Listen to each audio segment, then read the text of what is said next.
Björn Dräger, 36 years of age. He works as a driver.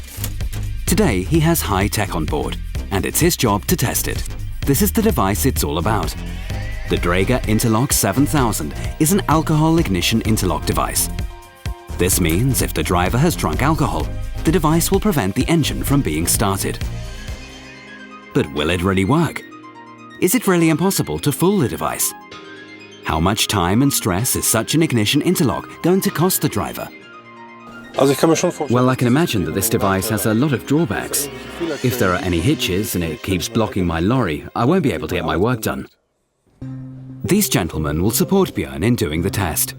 Professor Andreas Slemeyer is chairman of the Standardization Committee on Breath Alcohol Analysis. He will observe the test from a scientific vantage point. Alexander Sacinelli is the product manager responsible for the Interlock 7000. He has no doubt that the device is safe, quick and easy to use. After a brief introduction, Björn is asked to blow into the device for the first time. To sum it up, switch on the ignition, blow. That's all. Start the engine as usual and drive safely. All the best.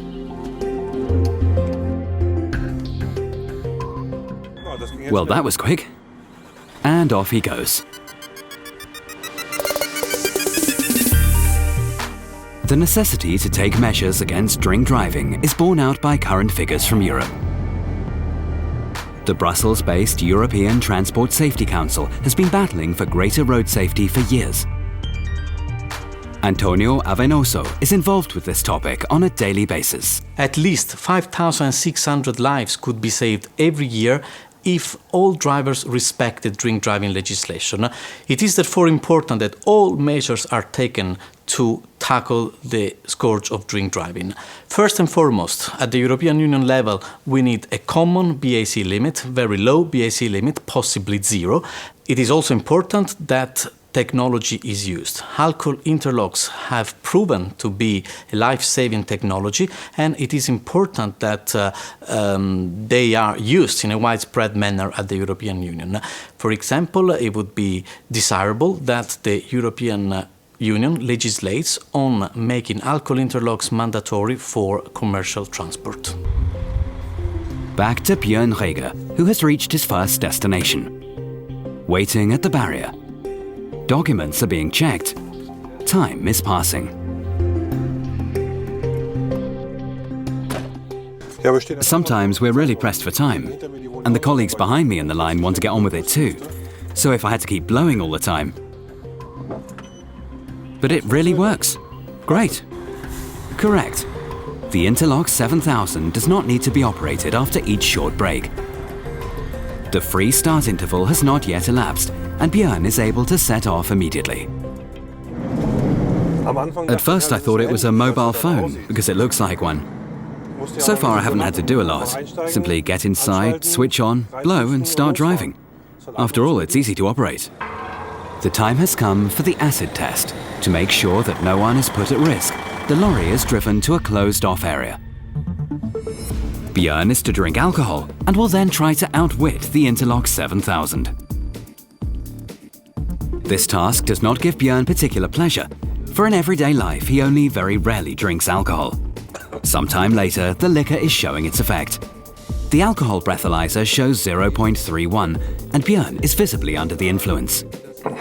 Normally I'm not that keen on alcohol. Normally I never drink alcohol like this.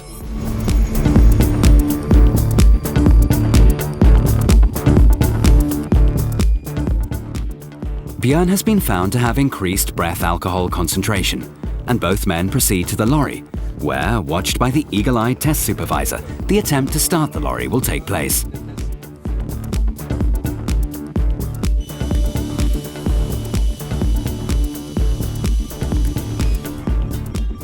The Interlock 7000 does its duty, and the engine cannot be started. It won't start.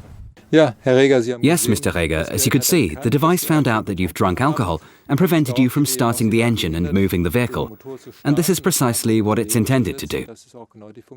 You will not be able to blow into the device again until a certain interval has passed.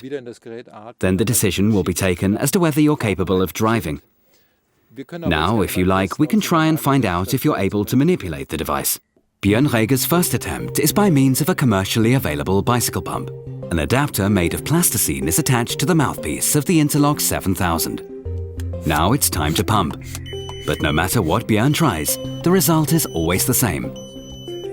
The Interlock 7000 detects the manipulation attempt. Björn is trying an electric pump, but also to no avail. Rinsing out his mouth with water before blowing doesn't do the trick either.